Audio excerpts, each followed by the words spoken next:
has had a series of uneven debate performances, and to listen to the candidate himself, the reason he fell from near the top of the polls was agreeing to participate in debates in the first place.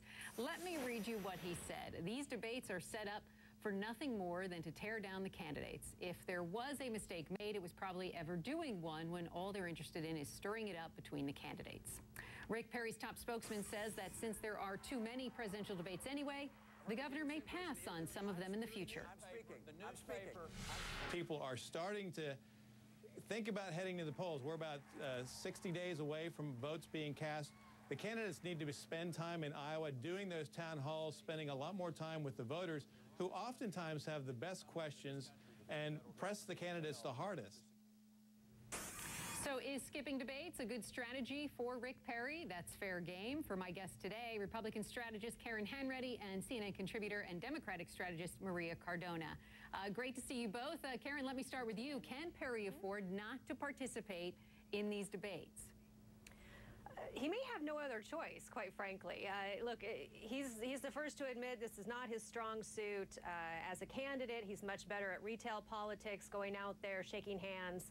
And as your CNN poll shows, he's down to number 5. He's running 5th in Iowa right now.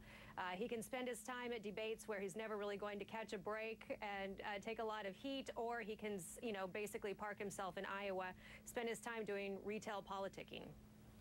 Yeah. Maria, is this really about the calendar and about getting out there and shaking hands with voters, or is this just really about performance?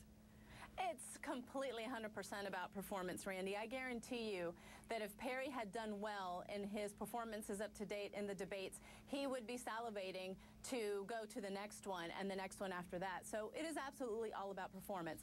But I agree with Karen in one respect, which is Perry does have enough money to get his message out in a forum that is not a debate. He's got a lot of money to go up with scathing ads against Romney. He's got a lot of money for a ground game and infrastructure in all of these key early states. But I think it's risky to not be there. And in fact, what I think he should be investing in is a great opposition researcher who can hand him the quotes and the dates where Mitt Romney has flip-flopped on every major issue that we are talking about in this campaign. That's where I think his major flaw has been. He's got a lot of material against Mitt Romney, major flip-flopper, and he's just not using it. Yeah, but Karen, when it comes down to debating, I mean, it's not like this is the first time Rick Perry has debated. I mean, he's been doing this in Texas, so why didn't they maybe work on this with him a bit? Well, I think there's a couple things. First of all, I don't think that he's ever faced an opponent in Texas like he has faced in Mitt Romney on the national stage. I think, debating Kay Bailey Hutchinson and some of these other lesser-known candidates in Texas, where he was a well-known commodity, is much different than announcing himself to a national audience and, with extraordinarily high expectations for that first debate. He's now really lowering the expectations. There are 7 more debates scheduled throughout November and December.